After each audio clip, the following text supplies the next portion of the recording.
प्रेम के लिए की गई यात्राएं दिनेश कुशवाहा की एक प्रसिद्ध कविता है।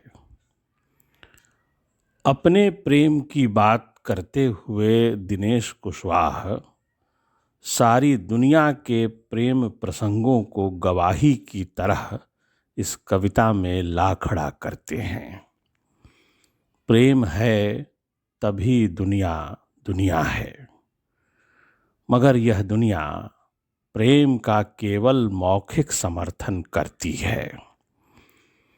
प्रेम के प्रत्येक रूप और प्रत्येक प्रयास का विरोध इसी संसार में हुआ है।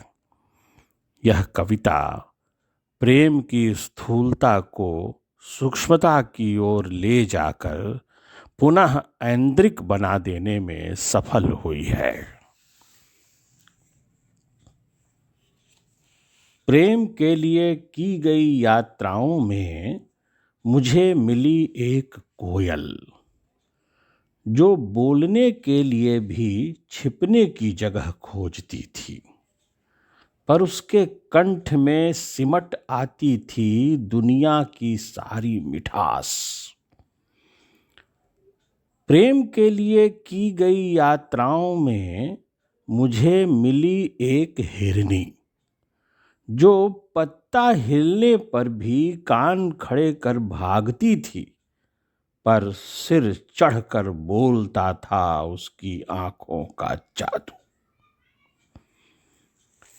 प्रेम के लिए की गई यात्राओं में मुझे मिली एक टिटहरी, जो सारी रात इस चिंता में गुजार देती कि धरती पर गिरे ना आसमान, पर उसकी उड़ान सपनों को झूला झुलाती थी।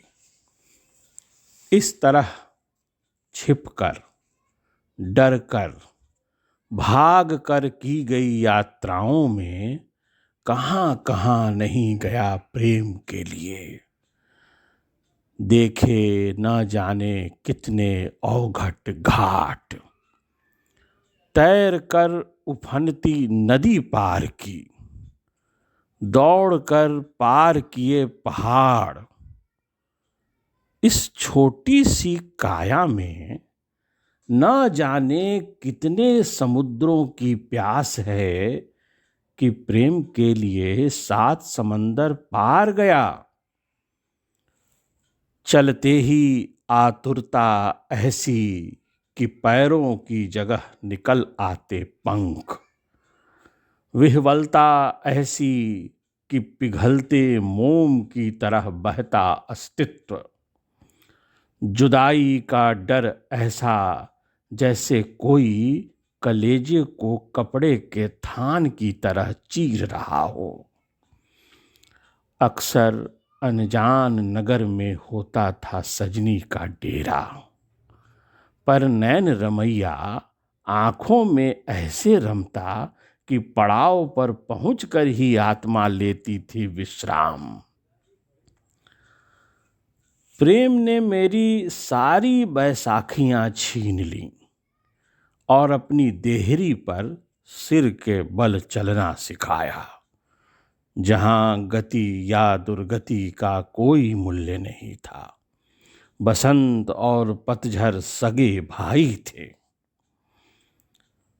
जब चाक पर चढ़ा तो अपना सब कुछ माटी के मोल दे दिया, और उस पर से गिरा तो भर मुंह माटी ले लिया।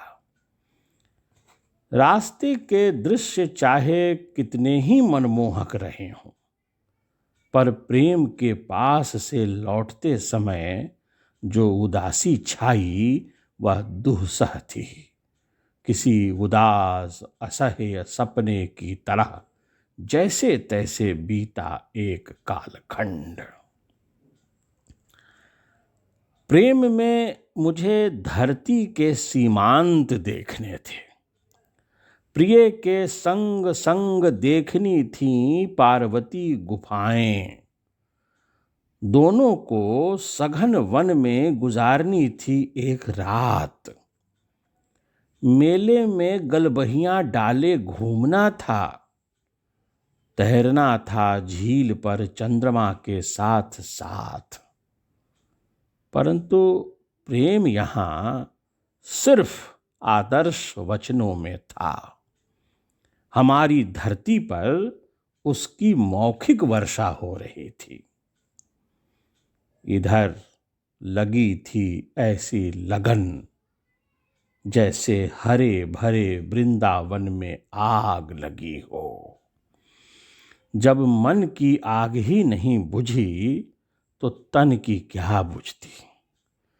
जीवन का जमुन जल व्यर्थ गया, खोजता रहा जिसे अब तक नहीं मिली वह कस्तूरी। किसी भी आरोहण से कठिन इन यात्राओं के लिए आज भले न हो कोई गर्व, पर इस रास्ते पर चलने के लिए यह उम्र बहुत थोड़ी थी। प्रेम के लिए की गई यात्राओं का गवाह आज कोई नहीं, सिवाय समय के एक टुकड़े के, जो एक दर्पण की तरह साक्षी मात्र था हमारी यात्रा का। हमारे सोने का समय, हमारी चांदी का समय, हमारे सोने से जागता था, जहां नींद कोई व्यवधान नहीं डालती थी और आती थी तो इस गहरे भाव से जैसे हमारी आत्मा से मिल गई हो। धन्यवाद।